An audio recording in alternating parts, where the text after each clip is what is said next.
YCP MLC అనంతబాబుకు చొక్కెదిరింది. అనంతబాబు దాఖలు చేసిన బెయిల్ పిటిషన్ కోర్టు కొట్టివేసింది. డ్రైవర్ వీధి సుబ్రహ్మణ్యం హత్య కేసులో అనంతబాబు ప్రధాన నిందితుడిగా ఉన్నారు. రాజమండ్రి ఏసీబీ కోర్టులో గత వారమే వాదనలు ముగిశాయి. ఇక ఏసీబీ కోర్టులో దాఖలు చేసిన బెయిల్ పిటిషన్ న్యాయస్థానం డిస్మిస్ చేసింది. ఇదే అంశానికి సంబంధించి ఎక్స్క్లూజివ్ ఫీల్డ్ రిపోర్ట్ మా కరెస్పాండెంట్ శ్రీరామ్మూర్తి మరిన్ని వివరాలు అందిస్తారు. శ్రీరామ్మూర్తి, ఏదైతే ఎమ్మెల్సీ అనంతబాబుకు సంబంధించి ఆ కోర్టులో ఆ బెయిల్ మళ్ళీ ఒక ఎదురైంది. తన బెయిల్ పిటిషన్ ని ఈ రోజు డిస్మిస్ చేస్తూ ఇక్కడ ఏసీబీ కోర్టు ఒక న్యాయమూర్తి వెంకటేశ్వరరావు డిస్మిస్ చేస్తూ తన పిటిషన్ ని తిరస్కరించారు. ఏదైతే వీధి సుబ్రహ్మణ్యం డ్రైవర్ హత్య కేసులో ప్రధాన నిందితుడిగా ఉన్న ఇక్కడ ఎవరైతే వైసీపీ ఎమ్మెల్సీ అనంతబాబుకి సంబంధించి ప్రధానంగా సుప్రీంకోర్టు మంజూరు చేసిన ఆ బెయిల్ గతంలోనే రద్దయింది. ఏదైతే సాక్షుల్ని బెదిరించడానికి ప్రయత్నం చేస్తూ వాళ్ళు ప్రలోభ పెట్టడానికి ఈ కేసులో ప్రయత్నం చేస్తున్న నేపథ్యంలో కేసు విచారణ వేగవంతం అవుతున్న సమయంలో సాక్షుల్ని విచారణ చేస్తున్న సమయంలో ఆయన సాక్షుల్ని బెదిరించిన కేసులో సుప్రీంకోర్టులో వచ్చిన బెయిల్ ముందుగానే ఇక్కడ జిల్లా ప్రధాన కోర్టు రద్దు చేసింది. ఈ నేపథ్యంలో మళ్ళీ తిరిగి విచారణ కూడా వేగవంతమైంది. ఈ విచారణలో సాక్షుల్ని కూడా చాలా సగం మంది పైగా సాక్ష్యం పూర్తయింది కాబట్టి తనకి మళ్ళీ బెయిల్ మంజూరు చేయాలని చెప్పేసి తన పిటిషన్ చేసుకున్నారు. అది ఇక్కడ రాజమండ్రి కంబాల చెరువు దగ్గర ఉన్న ఏసీబీ కోర్టులో గత వారం వాదనలు పూర్తయినాయి. ఈ రోజు తీర్పు వెలువరింది. అంటే ప్రత్యేక పబ్లిక్ ప్రాసిక్యూటర్ ముప్పాల సుబ్బారావు దీని మీద వాదించారు. ఏదైతే ఆయనకి బెయిల్ కనుక మంజూరు చేసినట్లయితే ఇప్పుడు విచారణ కొనసాగుతున్న నేపథ్యంలో సాక్షుల్ని మరింతగా ప్రభావితం చేస్తారు, సాక్షుల ప్రాణాలకు కూడా ముప్పు వాటిల్తుందన్న కోణంలో వాదనలు జరిగాయి.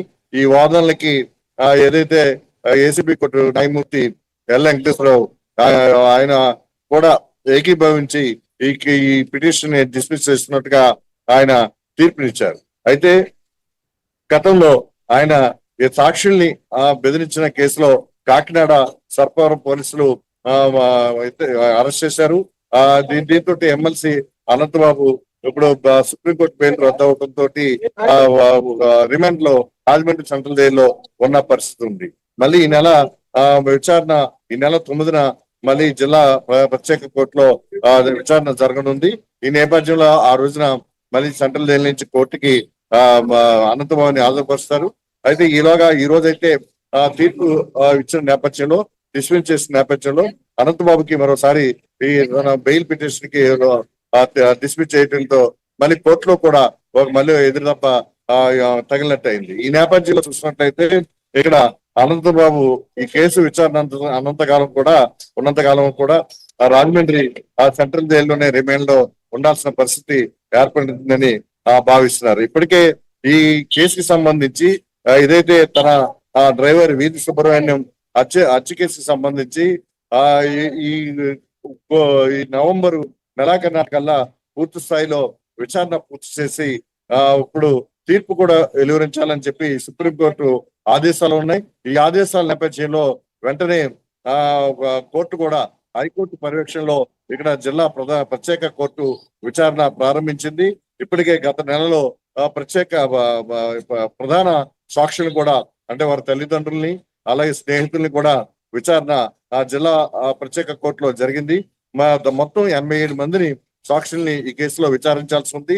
ఆగస్టు నెలాఖరునాటికి మొత్తం సాక్షుల విచారణ పూర్తి కావాల్సి ఉంది. మొత్తం సాక్షులు విచారణ పూర్తి కావడం నవంబర్ చివరి నాటికి పూర్తి స్థాయిలో తీర్పు కూడా ఈ కేసులో వెలువరించాలని చెప్పి సుప్రీంకోర్టు ఆదేశాలు ఉన్న నేపథ్యంలో ఈ కేసు విచారణ వేగవంతమైంది. అయితే తను సెంట్రల్ జైల్లో సంబంధించి తనకి వసతులు కల్పించే విషయంలో మరో పిటిషన్ వేశారు. ఆ పిటిషన్ లో రేపటికి వాయిదా పడింది. అది రేపు విచారణకి రాబోతుంది. అదే విధంగా తనకు సంబంధించిన కథనాలు మీడియాలో రాకూడదని చెప్పేసి కూడా కొన్ని దాంతో పాటు మరొక 3 పిటిషన్లు కూడా అనంతబాబు కోర్టులో వేసి ఉన్నారు.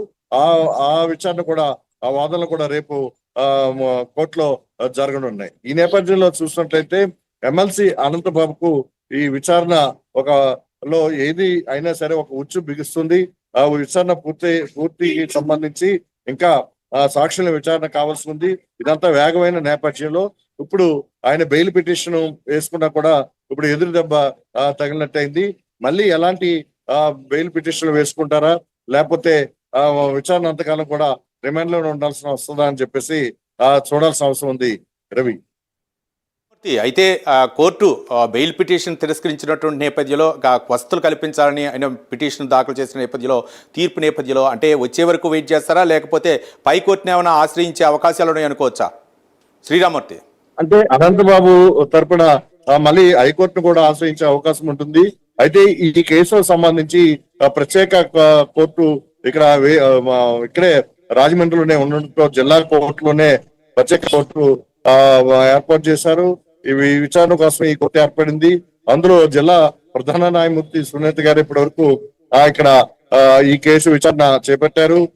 అంటే ఇప్పుడు సమ్మర్ కొన్ని హాలిడేస్ వల్ల కొన్ని ఈ నెల 9వ తేదీ వరకు కూడా మళ్ళీ విచారణ వాయిదా పడింది. విచారణ 9 తర్వాత మళ్ళీ వేగవంతం చేస్తారు. 9వ తారీఖున అనంతబాబుని కూడా జైలు నుంచి కోర్టుకు హాజరుపరుస్తారు. అయితే హైకోర్టుకు వెళ్లే అవకాశాన్ని లీగల్ గా వాళ్ళ లాయర్లు పరిశీలించే అవకాశం ఉంది. అయితే ఈ కేసులో మళ్ళీ ఏ విధంగా అతను బెయిల్ వేసుకుంటారనేది కూడా చర్చ నడుస్తుంది. ఈ నేపథ్యంలో ఇప్పుడైతే ఈ రోజు వచ్చిన తీర్పు బట్టి మళ్ళీ ఆయనకి కోర్టులో ఏసీబీ కోర్టులో అంటే SC/ST కి సంబంధించిన కేసు దీని మీద కాబట్టి ఇది ఇక్కడ ఈ ఏసీబీ కోర్టులో ప్రస్తుతం విచారణకి ఇవ్వడం వల్ల ఈ కోర్టులో ఇది జరిగింది రవి.